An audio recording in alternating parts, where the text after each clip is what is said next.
Oh my God, we didn't introduce the name of the podcast. That's the power of editing, right? I guess so. Welcome to I Know What You Watched Last Summer. There we go. Snip, cut, put the front.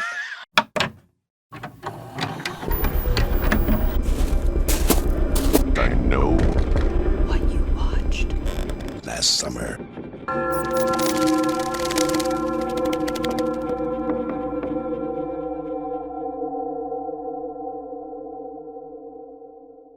Well, just so you know, in preparation for today, I did huff an egregious amount of glue just to really get in the mindset of the characters. Oh, that's awesome. Yeah, it's like if, excuse my red face, I'm high. Oh shit, should we introduce ourselves? My name is Ozzy Prescott. I may not be from the land down under, but I definitely got an Australian name. I won't say like I'm a super movie critic or anything, but I am definitely like a movie enthusiast. So I love movies. I love horror. I'm into a lot of different genres, and I just enjoy watching and having good tidbits about them and describing them.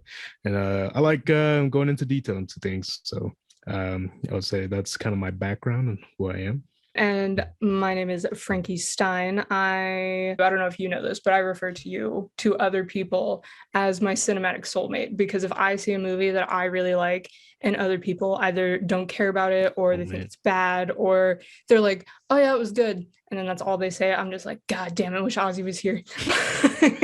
And so I'm very glad to be speaking with you on this subject. I definitely got into movies at a very young age. Actually, it was probably Lord of the Rings, which I did read as a child, much to the chagrin of all of my extended family, because they thought that was inappropriate for a 5-year-old. You know, seeing the orcs come to life on screen was kind of what got me going. And then today's subject, Gummo, is actually what, because I know you and I watched it together for the first time. I had never seen anything like that before. Never in my life. And this is definitely, I know it's not horror. And I think with what we're going to do here, it's going to be like majoring in horror, minoring in indie. This is kind of what got me into non-linear plots. And just, this was kind of like my first exposure to a real, true indie film. What was your first impression of it? Absolutely wild, fantastical, kind of sickening, gross. It's a lot of things. It's like it doesn't try to be one thing. It's just like culmination of like a bunch of ideas, right? A bunch of like short sketches or whatever, just kind of spliced in all together. I don't know. It's just a really strange movie, and that's what it's kind of aiming for. It's not aiming to be well structured, how you said already. It's not well like trying to be typical what any moviegoer would like go to a theater to watch. And I guess, I mean, that's kind of what makes it groundbreaking at that time. Definitely not like for a casual viewer to watch or get into. You really got to, I think, really enjoy movies, really got to be open-minded to kind of take it in and to be there to watch the whole thing. Because, I mean, there's just a lot of scenes that just don't, it's just like you won't see every day. And in typical movies, and you will ask yourself, why am I watching this? Yes, that was definitely a question brought up right in the beginning. So if anybody is anticipating to watch this, I always like to cater my recommendations to the individual if I'm speaking to them one-on-one. So it's like, I would not recommend this to somebody that I know is a huge cat lover, because, trigger warning, it depict some pretty graphic scenes with animal violence.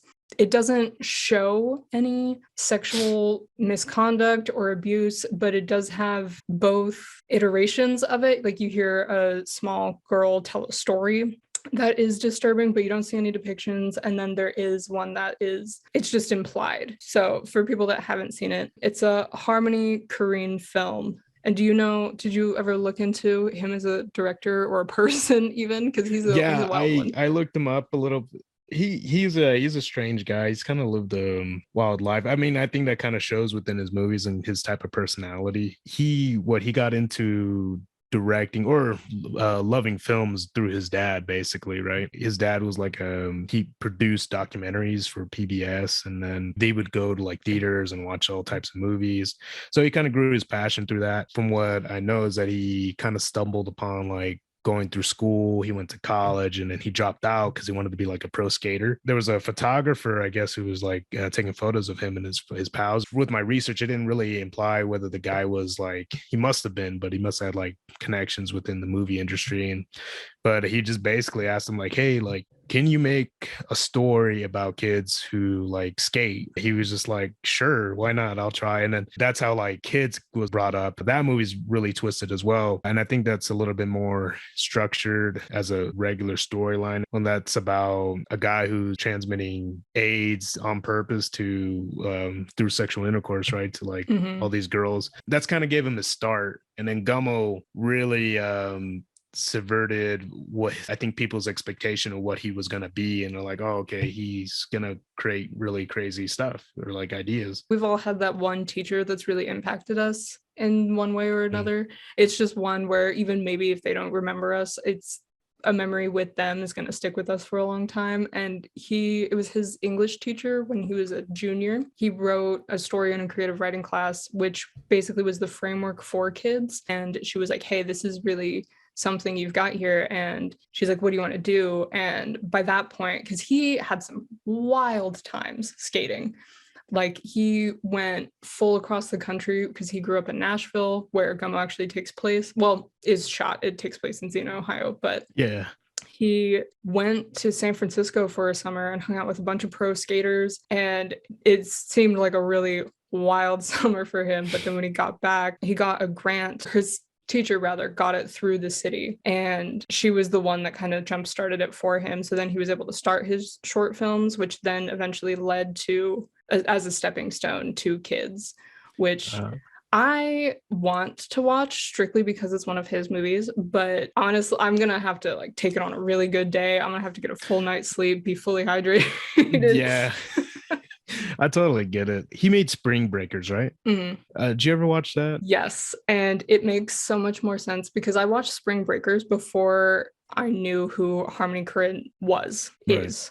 As an entity, as an enigma, as a person, as a director. I had no idea who he was. And I watched Spring Breakers and I was like, what the fuck was that? I was like, who cornrowed James Franco and let him loose? Because apparently he stayed in character the whole time, which seems not pleasant for people on set, but I guess better than Jared Leto. Leto's kind of like a heavy method actor, isn't he? I mean, if that's what you want to call sending dead rats to your co-stars, go off. But yeah.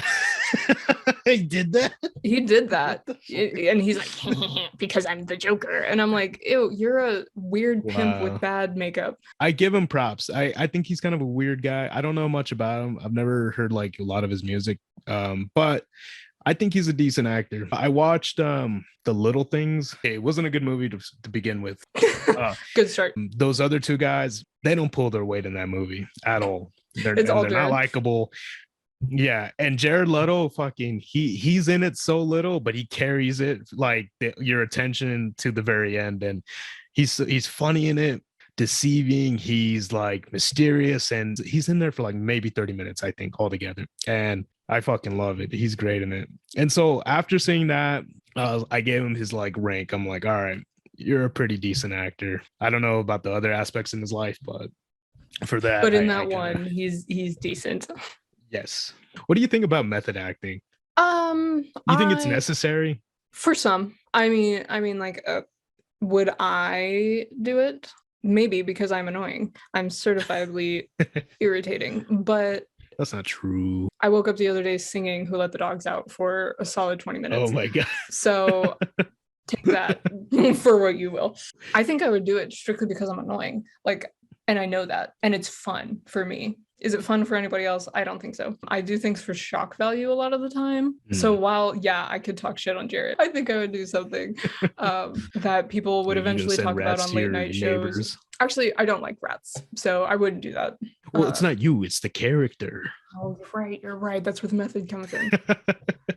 But any hoodle, did you know where the name came from? I had no idea. No. I had was no wondering, idea. like, And anytime I talk about Gummo, people are like, oh, what's his dick? What's his name? 6ix9ine? Never talking about him. Always talking about this Gummo. I thought it was maybe like an onomatopoeia for something. I thought it was an inside joke. But I found out that it is in reference to one of the 5 Marx Brothers. The Marx Brothers were a comedy acting group, and he got the name Gummo. There was Gummo, Zappo, a bunch of like funky, quirky names that were all nicknames, but he got Gummo because he wore gum-soled shoes. And the only reference to the Marx Brothers is in a pin on Solomon's jacket. And I only found that out through an interview from the guy that plays Solomon, who is Jacob Reynolds. And I remember, so like opening scene of the movie, you see these kids. And I remember while we were watching it, I was like, oh, these kids have paint. I looked at specifically the guy that played Tolman. Tumblr. I always Wait, mix up the L's Tumblr and the M's. Tumblr. Tumblr or Tumblr? Tumblr. Tummler. Okay. And I remember I was like, look, I was staring at them and I was like, there is something off. I was like, these kids look like they have paint. And then when we progress in the storyline and we find out that their favorite pastime is huffing glue, I was like, I know it. And that's actually how Harmony talks about it in the behind the scenes. He found Nick Sutton, who plays Tumblr, from what I think, I haven't seen too much of it, but it was like Jessie Raphael is the name of this woman who had this show. It seemed a little Jerry Springer exploitative. It's like Jerry Springer meets Dr. Phil type stuff. It could be substantive, but from what I saw, it wasn't. It kind of. Gotcha. I could be wrong, but just what I saw. I was like, I don't know. But he was on there. Harmony saw him on an episode that was titled My Child Died from Huffing Paint. And in that moment, I was like, my intuition through the roof. I knew it. Super strong, on point. What aspects do you want to go into? I wanted to talk about the 3 main storylines that it goes over. So we follow 3 distinct sets of characters and then how their stories overlap. First, we have Solomon and Tumblr. Then we have I call them the Foot sisters, but they're the bleach blondes. And they have the cat that goes missing named Foot. And then we have Bunny Boy. So we've got these 3 characters and they cross over at various points, but it's mostly just spliced aspects of their life. So what was your most standout scene from Tumblr and Solomon, whether together or apart? They have a couple separate, but most of them are together. Which one is the one with the goofiest like nose face? He kind of looks like a garbage pail kid. That is Solomon. If you look up a picture of Buster Keaton, he's an old-timey actor, producer. That's why Harmony sought him out. He was like, I really like him because he looks like Buster Keaton. Yeah, and he does. Oh shit. Yeah, you're right. I'm looking at it right now. Holy fuck. I was like, there's no way this moon-faced kid looks like anybody else. And then I looked up a picture of Buster Keaton and I was like, oh, just kidding. This is his dad. That's fucking funny. I guess for him, that just sticks out to me the most. And it probably will for most people who watch the film. It's just like, it'll stick with you for the rest of your life because to me, it just makes no sense. It's like the bathtub with him eating spaghetti in it. I don't know, because the details of it's like, all right, yeah, at least this is like the story how these kids live and their parents are, I guess, fine with them bathing in like dirty water. Their home is just a wreck. One of Harmony Korine's biggest inspiration and like most favorite directors, he's a German director. His name is Werner Herzog. But he praised the movie for its attention to detail, and he liked how sporadic the whole storyline is. He said this is the filmmaking of the future. That's a bold statement. It is, and it was. This guy has like a bunch of accolades and behind him, I guess, in the commercial sense or whatever. So take that what you will. But yeah, he was describing like he loves the attention to detail. When I don't know if you noticed, but like in that scene, he has a piece of bacon like duct taped onto the thing onto the sidewall. That's like what Harmony described as his aesthetic during that time. Really? Which is so funny to me because that it's a food. Like, why bacon? Yeah, I don't know either. I don't know. I don't get it. Well, I guess like visually, like taking it in, I'm like, that detail what made me think about it, because a piece of his food drops into the water. I thought maybe he's just like duct taping it so he doesn't drop food in there and then he can eat it for later. It's just like so disgusting to eat.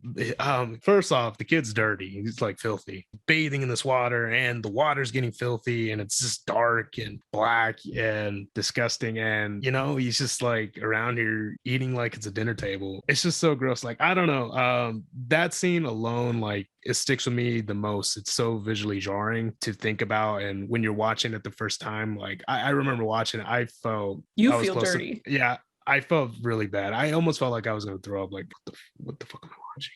What did you think of that scene? What ideas come up with you? That scene in of itself is a concentrated version of how I feel, and I think it was intended to have the audience feel for the majority of the film itself, but it's just so concentrated in that scene. You feel like a fly on the wall. I felt so disheartened, and I felt dirty. I felt ill almost, because there were like 3 golden rules when I was a kid. Don't put your finger in the wall socket, obviously. Don't like try to fish your toast out of the toaster with a fork because you're just gonna get electrocuted. And that's bad news. You never bring food into the bathroom. I still live by that.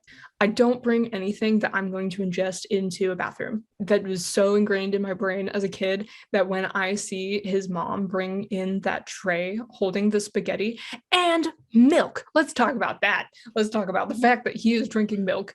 I don't understand why that was such a thing for kids to do. I know I did it. And looking back, I'm like, that's foul. That's foul. Why are you just drinking straight milk, let alone with spaghetti? I understand if it's chocolate or peanut butter or maybe something spicy and you need to just cool down your mouth. I was looking into the behind the scene things, and the way they got that bathwater so dirty was mixing it with coffee grounds. So it's coffee. Really? That house in of itself actually served as a set for many of the scenes. That was the house that they killed the grandma in. That's the house that was that had the basement where Solomon's lifting weights. And then in that bathroom, I think one of the reasons it feels so raw is because these sets are people's homes. They're literal people's houses. And he was not allowed into that bathroom until an Actors Guild agent came and inspected it. And he had to walk into that home in a hazmat suit because they weren't allowed to film in there until they disposed of what he described as a dumpster and a half of garbage, because all of these homes are hoarded into. People are just pack ratting it and it's filthy. And so then to just accentuate that filth that's already surrounding you in your home because you just have so much junk, then your water's dirty. You're bringing food into the bathroom, cardinal sin. And then oh my God. She shampoos his hair. Again, grossing me out because he uses cherry soap and cherry shampoo. It smells like cherries, but it also is pasta and then the lactose from the milk. And then she goes to the door and buys a Crunch bar from a kid who's selling candy. And she brings it into him and he drops it in the fucking bathtub. And then he picks it up and eats it. Yeah, and that haunts me. Yeah, that's what it was. Wasn't it like 2 like black kids trying to raise money to buy something or whatever? That's what they said to her. They were like, it goes to kids in a hospital, and then it cuts to them just counting their money, and they're like, we're gonna stunt on bitches, and they're like 12. Yeah. Hustling. That's awesome. Fucking A. They're like, buy more candy, get more money, make my friends jealous, stunt on bitches. Yeah, you know what? But they forgot one thing, more money, more problems. Who's gonna tell them? I don't know. They looked like their hair was clean. They were lined up. Yeah, they looked real fresh. They honestly are like the best looking characters of that whole movie. Oh yeah, because I don't think they lived there.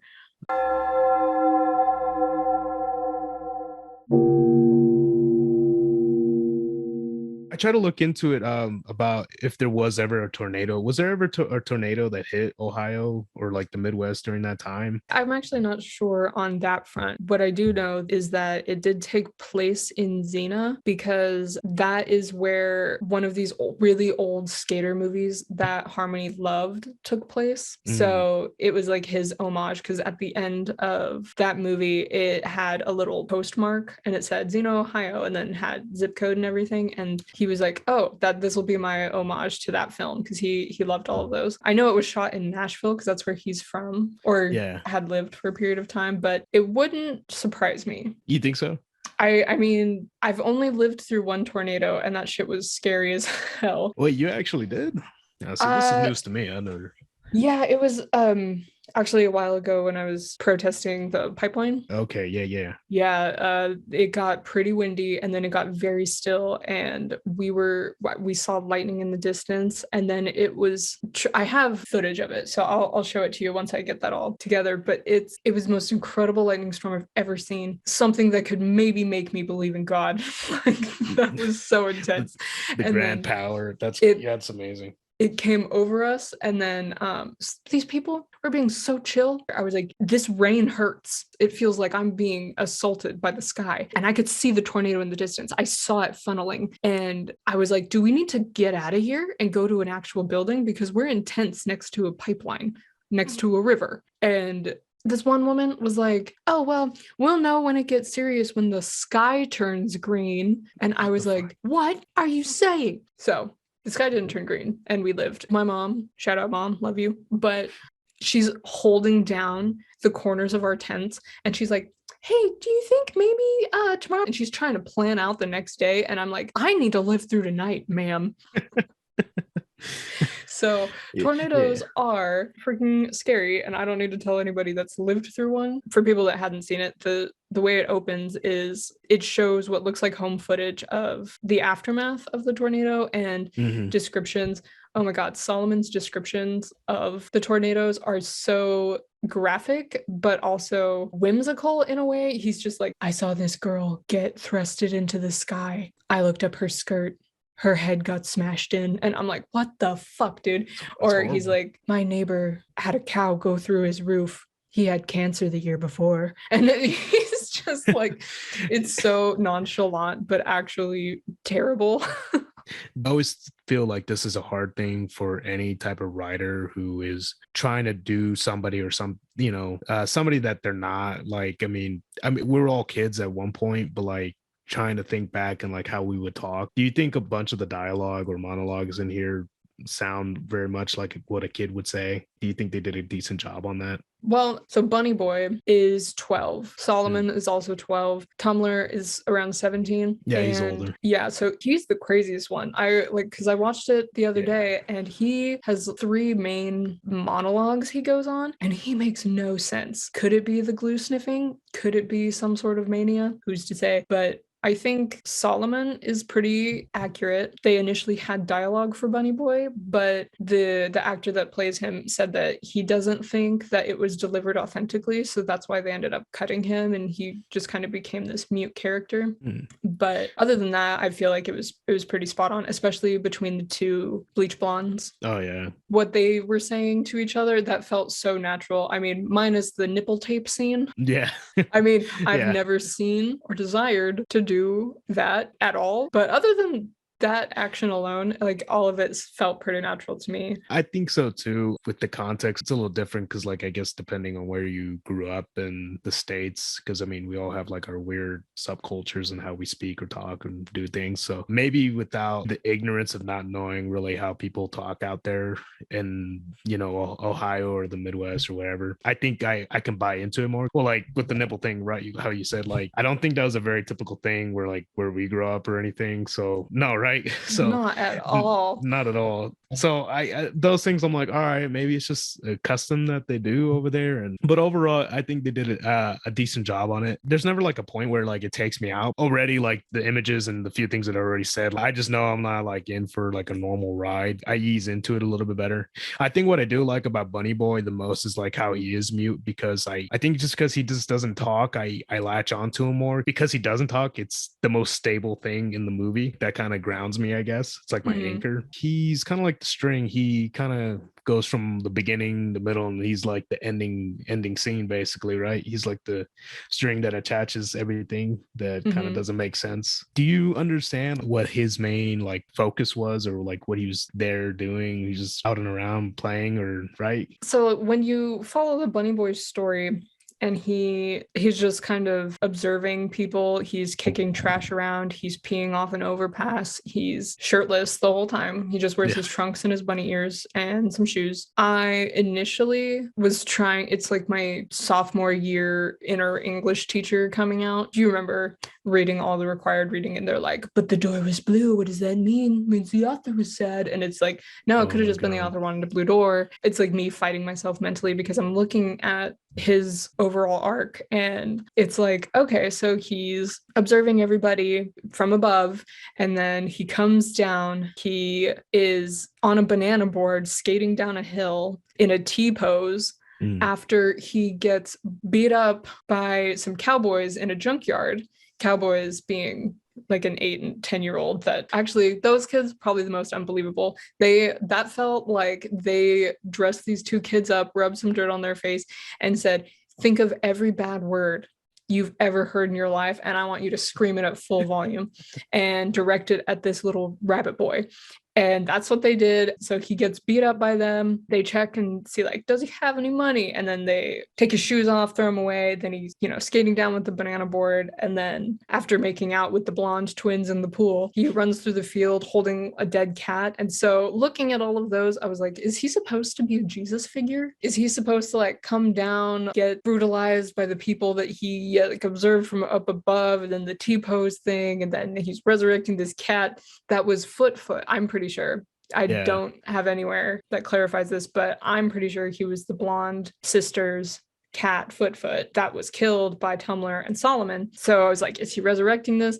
And I've listened to interviews with Harmony, and he's a character. If you haven't already, you should check out his David Letterman interviews. He was on there, I think, 2 or 3 times, but he did get 86th for allegedly going through Meryl Streep's purse, which I think is hilarious and good for him. What the fuck? But when he's asked, so why did you have this bunny? Like, what sparked and catalyzed this imagery for this bunny? And he's like, I just wanted to see a little boy that had rabbit ears on. So I took some bunny ears and I put it on a boy. And it's like, oh my God. Okay. Oh my God. And with him, like one of the reasons I think he's so enigmatic is just because I don't know if you can believe a large portion of what he says, but at the same time, I think he does weave truths into what he says, so you never really know. But there could be some imagery behind it that is subconscious, but according to him, he just wanted to see a boy with some rabbit ears. And he's like, I think of things that I want to see, so I make them.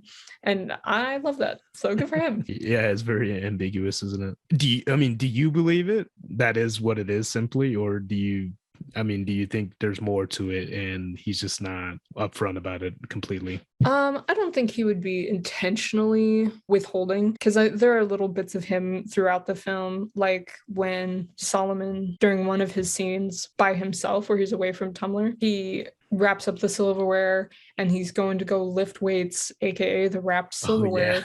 Oh, yeah. And so he goes down into the basement and he's staring at the mirrored wall on the dance floor, and he's lifting his scrawny little arms with the silverware, and his mom comes down and starts harassing him. And from this wall of garbage, she pulls out the tap shoes and starts tap dancing and giving him a hard time. Harmony's dad was also a tap dancer. So I think he like puts little bits like this into the movie. Also, I'm not sure his favorite food, but something tells me it might be spaghetti, because the actor that plays Solomon is allergic to tomatoes, so he couldn't swallow during that entire scene. He kept having to have a vomit bucket next to the bathtub. That's messed up.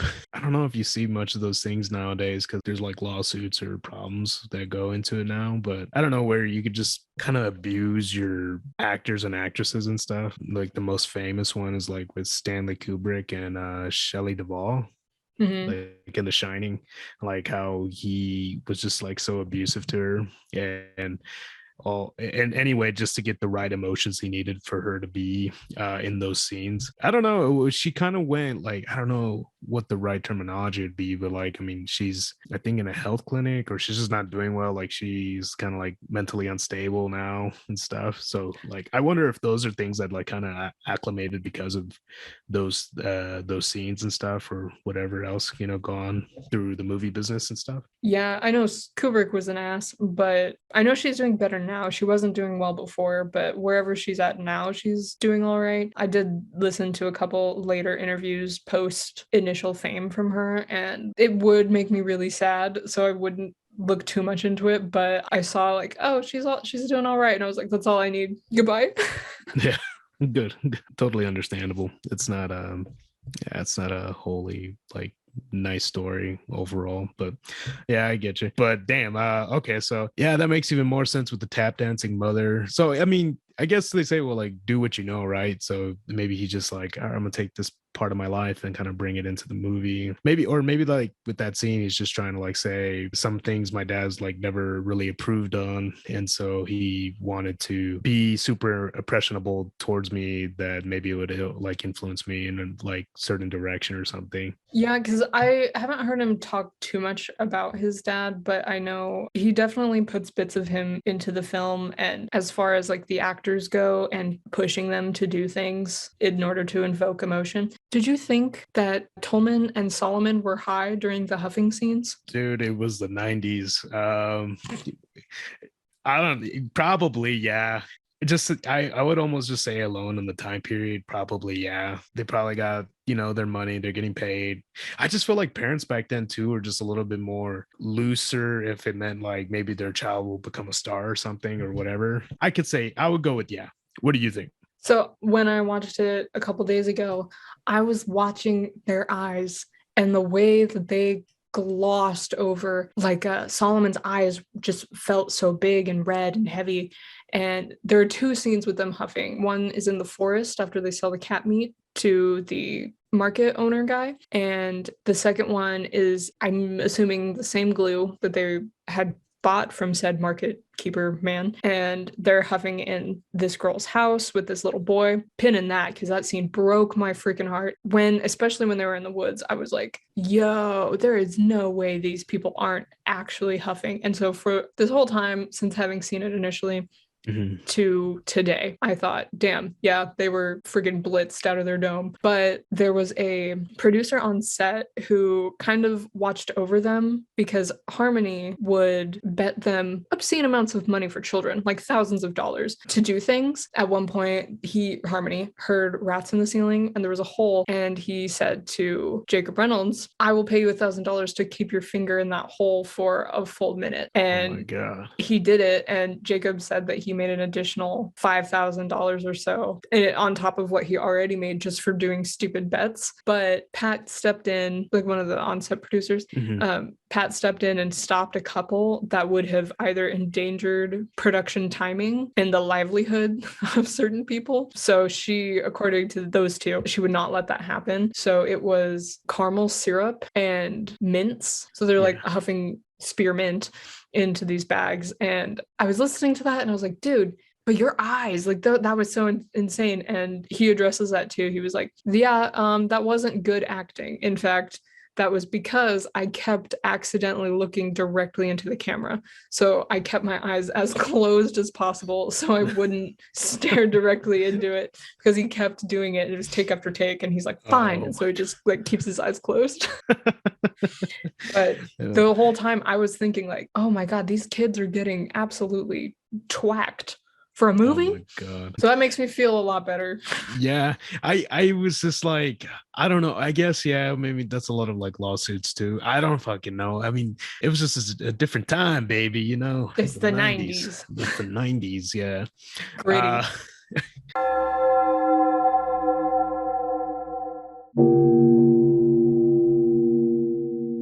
I don't know, watching it kind of just makes me feel like anything is possible. Anything is going to happen in the movie. I'm just going to be ready to take it in. What did you think about the scene with the little boy like being dressed up. Which little boy? The little boy that I'm thinking of is the little boy that was in the second scene that they were huffing, and he moves a picture from the wall, and all of these cockroaches come out, and he is unfazed. And then he goes and he sits on the girl's lap. We don't know the girl. She is present in that one scene, and he goes and sits on her lap, and then it zooms in on all of his bug bites that he has all over his legs. I learned that the little boy had said to the cast, he was like, hey, you want to see something cool? Because he actually lived there. Like, that is his home. And he was like, hey, you want to see something cool? Moved a picture, all those cockroaches scattered. And then Harmony was like, oh my God, wait, can you do that again? And he was like, yeah. And they like start filming again, and they do it. And Jacob Reynolds was like, yeah, that was approximately 1/5 of all the cockroaches that showed up. And I was like, oh my God. And that little boy lives there. So that research didn't quell my fears or pain I felt for this little boy, because I was like, oh my God, like looking at all his bug bites and his scrapes and the cockroaches. It's so horrible. I'm trying to find it, but I think it's like basically it's just like a bunch of photos with this kid. He dresses up as a girl. Oh, Jared, yeah. And like he looks happy in the photographs, but I don't, maybe that's him like he wants to, or like I don't know if he's like being abused. Like, what did you get from that? Because when I was watching, I was like, man, this is weird. Like, it made me feel uncomfortable. It kind of, the way like what I felt about it was when I watched it was this terrible movie with Dane DeHaan. Yeah, I remember you telling me about that because we were in the theater and I saw the commercial and I was like, oh, I want to go. Cut to months later, I bought it because I wanted to see it so bad, because we missed that opportunity to go watch it. It's called A Cure for Wellness. Yes. Yeah, 2016. And you're like, it's a waste of time, but I'll lend you the DVD. Yeah. Did I ever lend it to you? I think I did. No, I still haven't seen it. Yeah, okay, so that movie has a lot of great ideas. I think it could have been fleshed out, but the main thing I want to get into is the ending. The girl in it, she's like, I think 15 or 16. The actress is obviously an adult, but she looks young enough to be a girl, like a young girl. And there's a scene where like the main villain is trying to like make her his wife, and so like he just starts undressing her. And I got like the same feeling when I saw those photos in Gummo, where I felt like really uncomfortable, like oh God, this is so weird. Like almost like it's just like I'm watching like a softcore like pedophile like film. And that's kind of like what those feelings I got when I saw those photos in Gummo. I'm like, this is strange, this is really weird. Yeah, I can understand why you had felt that way. That wasn't necessarily how I took it, because I think it could really be like one or the other. You look at it through the eyes of somebody who should not be engaging with somebody of that age, and it's like, who are these pictures for? Like, why is he dressing like this? But they speak to Jared, and he is fruity. He is a little gay boy in very feminine being in a backwards place that would not be accepting you. And you know that based off how Tumblr was talking about his former brother, now sister, who is trans, moved to the big city, which also was a cool scene because Tumblr has like a little bit of bad taste in his mouth about the whole situation. But then you get Solomon's perspective because he's younger and maybe hasn't been exposed to that prejudice. So he's like, well, is he pretty? And just kind of, it was just kind of like an innocent little question.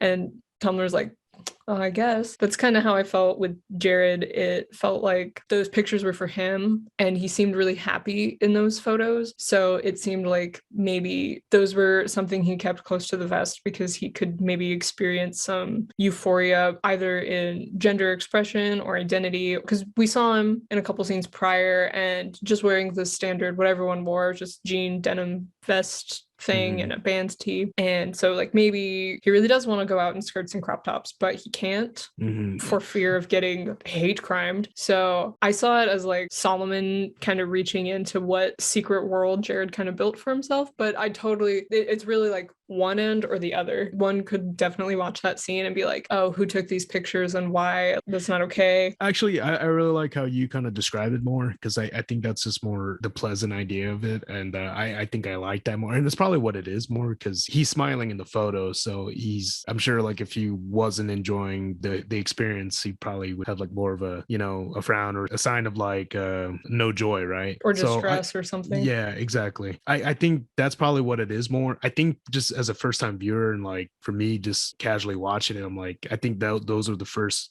initial reactions you probably get, because that's what I felt. But looking back on it and the way you described it, I think probably hits it right on the nail. Like that's probably what it is more. He feels more himself in this way, and it's probably where he's the most happiest, right? So that's at least what I like to think. Let's go with that. I think that's better. That's our story. Let's call it a happy experience. Absolutely.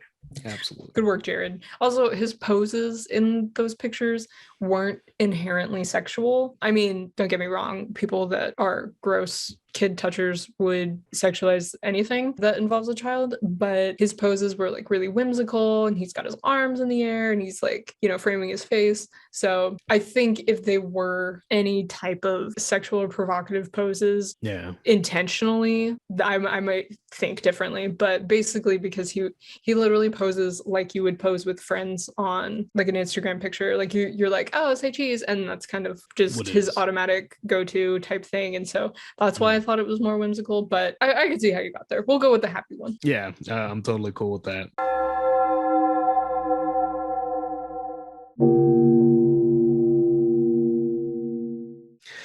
What other thing kind of comes to your mind when we're thinking about this movie? Okay, so I watched the director's cut type thing, and I've been looking into it because I don't believe everything that Harmony would say. Like, yeah, I take everything he says with a grain of salt.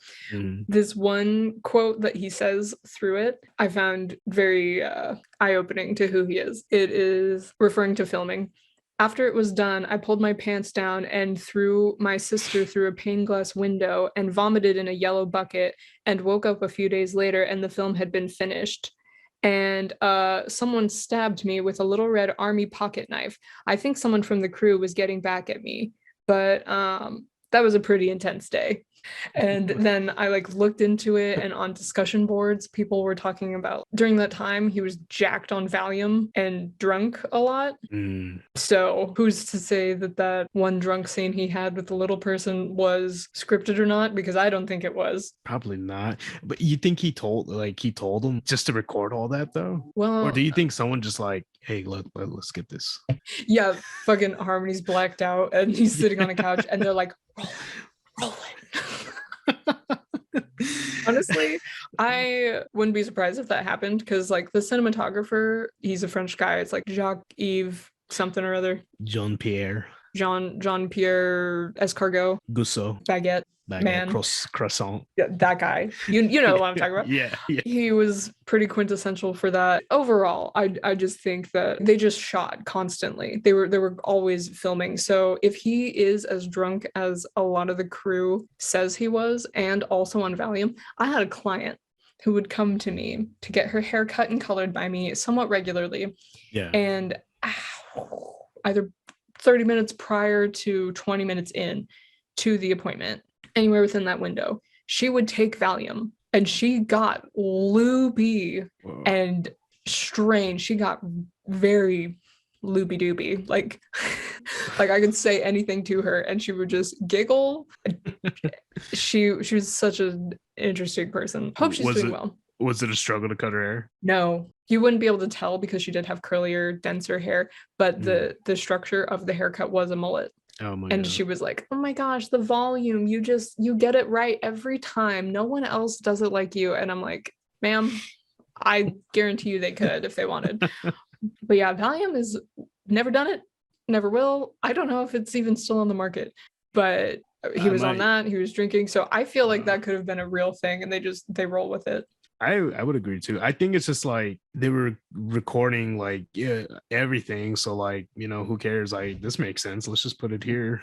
I don't know. Like, he's trying to get kind of sexual too at the same time. And then Then he's like pushing him off, like I'm all right. Yeah, it was weird timing, I think, because Harmony is going into just like, oh, and my father and my mother and my sister, and he's just crying and spilling beer everywhere. That couch had to have been soaked. And just unsolicited, the guy's like, well, you know I'm gay.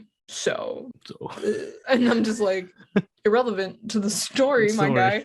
And then Harmony is like feeling up on his chest and like squeezing around his pecs and just like, yeah, would you kiss me? And he's like, no. And then so it's like, why did you say that then? Like, yeah, it's a contradictory, like conflicting. I'm like, all right. I mean, I thought this was gonna go somewhere, but. And then he resigns to giving him a hug because he's like, just hug me. Just show me love. I don't have anybody left. And he's like, all right, I'll hug you, man.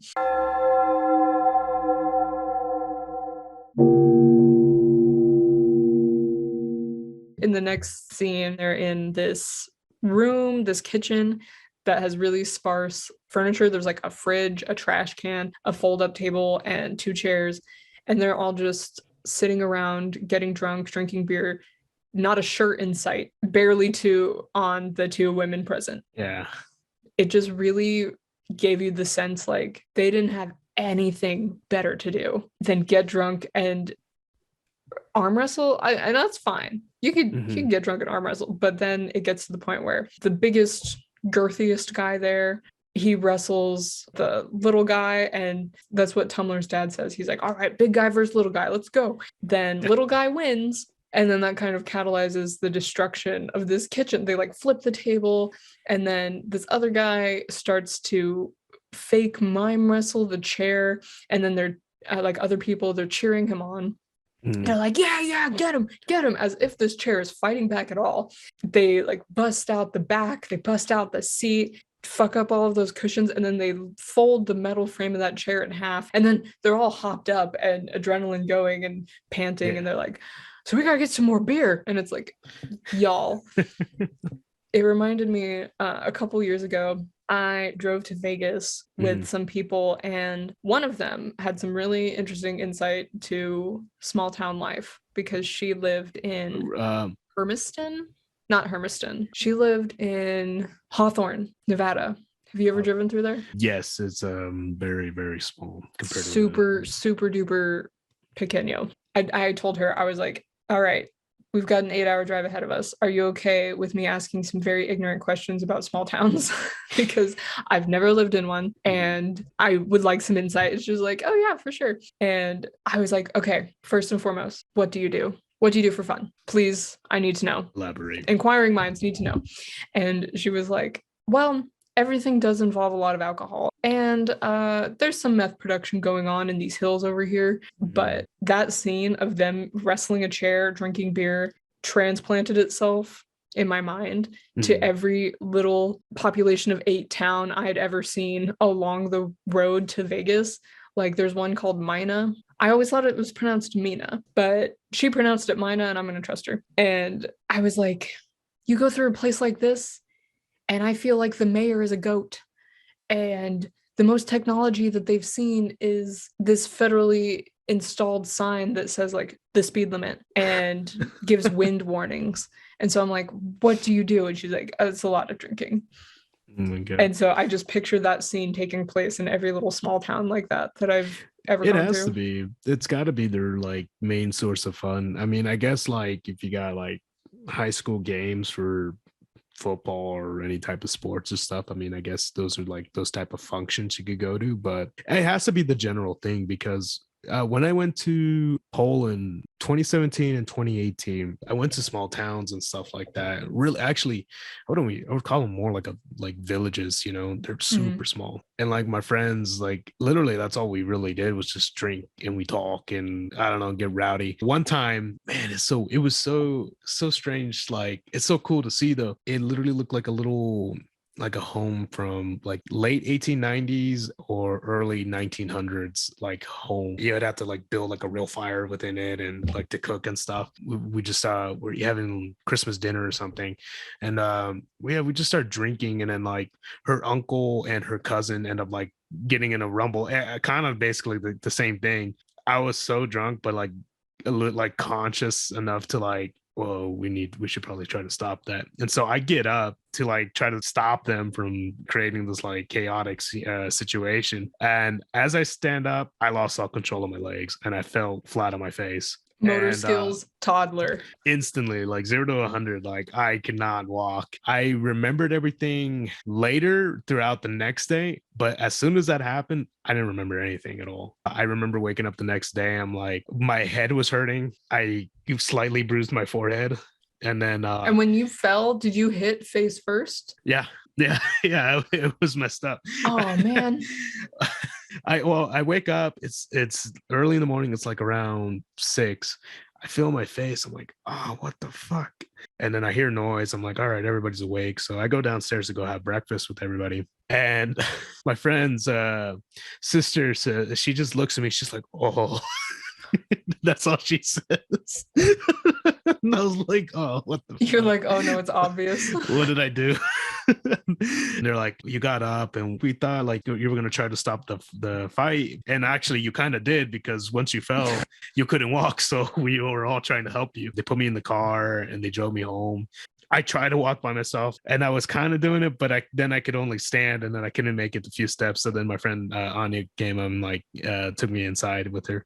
And then I go to the restroom and I fall once more there. Luckily, my pants were on and everything. Like I didn't make it to the toilet. And double lucky, I didn't like soil myself either. Okay, yeah. Which is that even was my better. next fear. Once I landed on the floor, I'm like, all right, I'm sleeping here.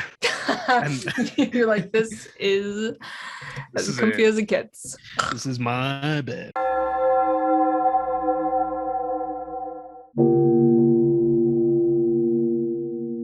I got the actor's name. His name is Brian L. Crenshaw. He's no longer alive. What? I think. Yeah. Oh man, that sucks. Okay. Local Nashville icon who co-starred in Harmony Korine's Gummo died Thursday night. This was in 2015 after being struck by a car. Damn. That's crazy. Does it mention if he was Jewish? Because in that scene, he's wearing an Israel flag shirt. It says Israel, and then underneath it, it's like Havita, I think is how you say it, or Hativa, something like that. I saw him in that shirt, and I was like, "Was that a thrift store find?" Maybe, right? Do you like thrift shops? I do. I love them. It's a shame that such a cool outlet for people to get clothes inexpensively has kind of turned into a thing where people are vultures and they come in. I was almost said steal. They procure all of the cool things, band shirts, leather goods, everything of quality and trend stuff. They take that all, buy it, and then sell it at a vintage shop for 300 times the price. Yeah, that shit's kind of lame. I was talking with my sister about it, how even at the stores, they've kind of jacked up the prices. I don't know about like over where you're living at, but like here, like they've just jacked up the prices, which kind of blows. But yeah, it's just like it's trendy now. So what are you going to do, right? It's like, yeah, and before I knew him personally, this guy, I would see him at local thrift stores all the time. I would see him all the time. And I was like, why are you here when you work at a clothing exchange? Then I ended up working at the clothing exchange. Then it made sense in my head. Once I started working there, I was like, oh, he was being a fucking scavenger at the behest of the owner of this shop, getting all of the cool, trendy things that he could find, buying them to bring back to the clothing exchange so they could mark it up. He was working every time I saw him at a Goodwill or a Savers or any other, St. Vincent's, whatever. Every time I saw him, like he was on the clock and he was doing that shit. And I'm just like, it's not his fault because he was doing his job, but I know the owner and she's a fucking loser and I don't like her, but that's the thrift rant. But Chloe Savini, one of the blondes, she was Harmony's fiance at this time. Apparently she did a lot of it. I guess it's costume design. Wardrobe? Yeah, because she would go to the thrift store not too far from where they were shooting and pick out everybody's outfits and put everybody's outfits together. So honestly, it wouldn't surprise me if that was a thrift store find. Because who just has that? Totally believe it. Yeah, I can't find anything about him being Jewish. I don't think he was, but Korine sent IndieWire the following thoughts on his longtime acquaintance, Watch Crenshaw and Gummo. Blah, blah. Little Bryant was run over and killed the other night. He lived for years on the streets of Nashville. He was a legend and he ran wild. He was only 3 feet tall, but he was a great basketball player. He had the same charisma as James Dean. He survived on beer and crackers. He would have lived to 100 years if that car hadn't run him down. He slept under bridges and sidewalks. My friends and I grew up with him and rode the school bus with him every day. He could have been Brando in another life. He could have been Buster Keaton. Maybe he was, who knows? So that's kind of his lasting comments on him.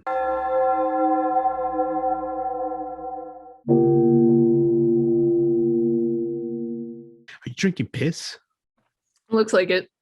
Yeah. No, I made this when I had Rona. Oh, okay. It's the what do you call it? Cleanse tea thing. It's got lemon, ginger, cayenne pepper. I made it so strong. I had so much cayenne pepper. It was too spicy lemonade that I had to dilute it, but it very much looks like piss now. That's what I thought. You were looking. It looks like pulpy urine. Love to see it. Like, yeah, I'm surprised there is no honey in there because I mean it's got like that almost that color. It's got your dad's honey. I ate so much. Hey of that. Frankie, do you want some honey? He rocks. He sent some not too long ago, and that jar is almost empty because I needed it to stop coughing because I was like, it was disgusting. Get boosted. Get vexed, everybody. You have any other like finishing thoughts or things you want to talk about?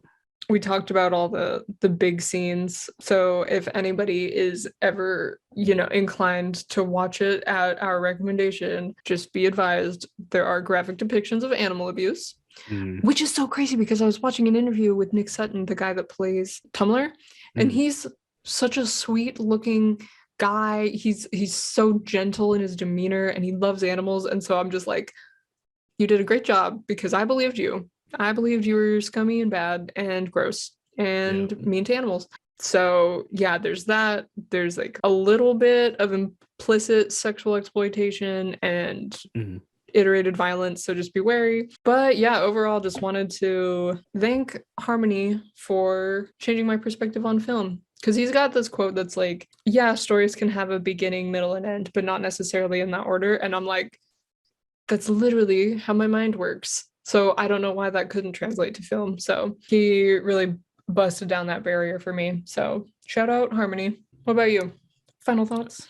I feel if you're just a casual moviegoer, maybe skip it. I mean, I think you can look at like a trailer and you're gonna know whether you're gonna be open to watching this at all. I give it 2 bathtub dunked crunch bars way up. Way up. Absolutely. That's where my mind is going. 1 full half-eaten plate of spaghetti. If you're a movie lover, like a true movie lover, and you love to watch any type of genre, I think you need to watch this movie just to kind of broaden your mind and kind of broaden your taste, I think, a little bit to different things. I think that would be like a prerequisite to moving on to different things and like changing out your palate and what you're used to digesting and these type of like this type of art. I think I enjoy it a lot more now than I did then, but definitely I think moviegoer, like you love movies, definitely a must watch. If you're a casual moviegoer, fucking go watch Transformers 5000 or straight up Fast and the Furious or Fast 10, 11, 12, 13, 14, 16. I don't know, whatever. Yeah, any given box office hit would be a better suit. But even if you are of that and you're looking, if you feel disenchanted with what you do find in the box office, I would give this a go. I don't know where it can be streamed because I got it from someone we used to work with because they thought it was my favorite movie. And they had actually sold it to a secondhand book and DVD shop and then went and got it back specifically for me. So that's why I have it. That's like what kind of sparked my desire to get a weird physical media collection going, because this really did open my eyes. So if you do feel disenchanted with box office hits, and you're sick of seeing certain faces. God, I can't. No. I'll talk to you about this off pod. Okay. But Yeah. yeah, I would encourage people to really give it a go. It's gonna be weird. You're gonna feel uncomfortable and maybe a little dirty. So it really does help break you out of your comfort zone. So Yes, absolutely. so that is the tale of Gummo in a sporadic, tangential way, much like the movie was filmed. Yes, exactly. There is no way to really talk about it that is a perfect way, because the movie really isn't a perfect movie at all. But No. you know, And I think our any given segment of our conversation is a billion times more cohesive than any given sentence uttered by Harmony in the first 25 years of his life. So I think we're golden. Absolutely. High five. Right on.